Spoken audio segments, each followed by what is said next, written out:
आज हम बात करेंगे भारत के राष्ट्रपिता कहे जाने वाले महात्मा गांधी के बारे में, यानी देश का गौरव कहे जाने वाले महात्मा गांधी के बारे में कि आखिर 2 अक्टूबर को ही गांधी जयंती क्यों मनाई जाती है। तो आइए समझते हैं इस वीडियो के माध्यम से। आज 2 अक्टूबर है और आज के दिन गांधी जयंती मनाई जाती है। 2 अक्टूबर को ही गांधी जी का जन्म हुआ था।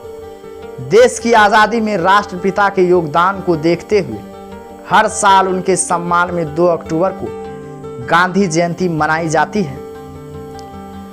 2 अक्टूबर को राष्ट्रीय उत्सव के रूप में भी मनाया जाता है।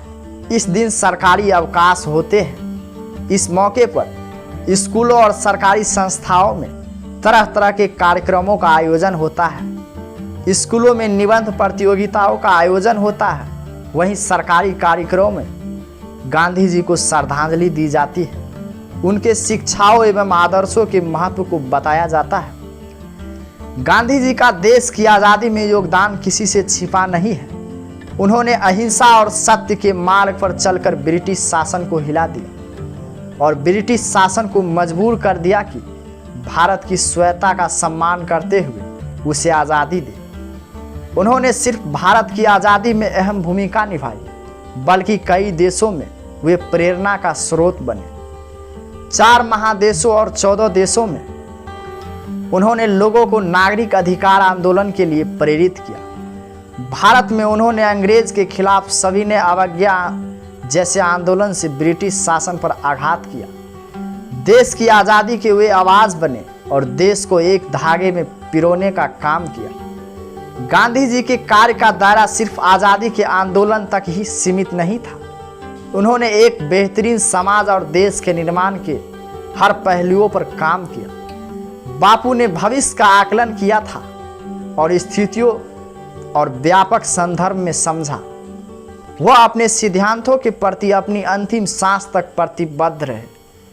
21वीं सदी में भी महात्मा गांधी के विचार उतने ही प्रासंगिक हैं जितने उनके समय में थे और वे ऐसी अनेक समस्याओं का समाधान कर सकते हैं जिनका सामना आज विश्व कर रहा है। एक ऐसे विश्व जहां आतंकवाद, कट्टरपंथ, उग्रवाद और विचारहीन नफरत देशों और समुदायों को विभाजित कर रही है, वहां शांति और अहिंसा के महात्मा गांधी के स्पष्ट आह्वान में मानवता को एकजुट करने की शक्ति है। उन्होंने प्राकृतिक संसाधनों का उपयोग करते समय संयम और करुणा दोनों का अनुपालन करने की सलाह दी और स्वयं इनका पालन करने का मिसाल कायम करते हुए नेतृत्व प्रदान किया।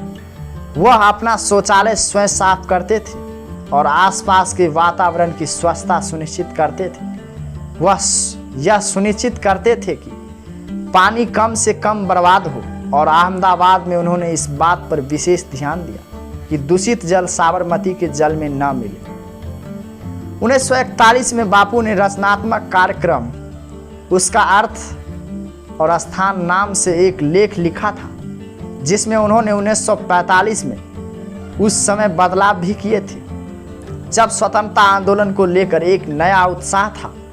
उस दस्तावेज में बापू ने विविध विषयों पर चर्चा की थी, जिनमें ग्रामीण विकास, कृषि का शक्तिकरण, साफ सफाई और बढ़ावा, खादी को प्रोत्साहन, महिलाओं का सशक्तिकरण और आर्थिक सम्मान सहित अनेक विषय शामिल थे। गांधी जी के व्यक्तित्व के सबसे खूबसूरत आयामों में से एक यह बात भी थी कि उन्होंने प्रत्येक भारतीय को इस बात का एहसास दिलाया था कि वे भारत की स्वतंत्रता के लिए काम कर रहे हैं। उन्होंने एक अध्यापक, वकील, चिकित्सक, किसान, मजदूर, उद्यमी सभी में आत्मविश्वास की भावना भर दी थी कि वे जो कुछ भी वे कर रहे हैं उसी से वे भारत के स्वाधीनता संग्राम में योगदान दे रहे हैं। तो मुमकिन है कि ये वीडियो आपकी काफ़ी पसंद आया होगा और ये जानकारी आपको दिल को छू लिया होगा। तो वीडियो को लाइक, कमेंट और सब्सक्राइब जरूर कीजिए। मिलते हैं कुछ अगले वीडियो के साथ। तब तक के लिए जय हिंद, जय भारत।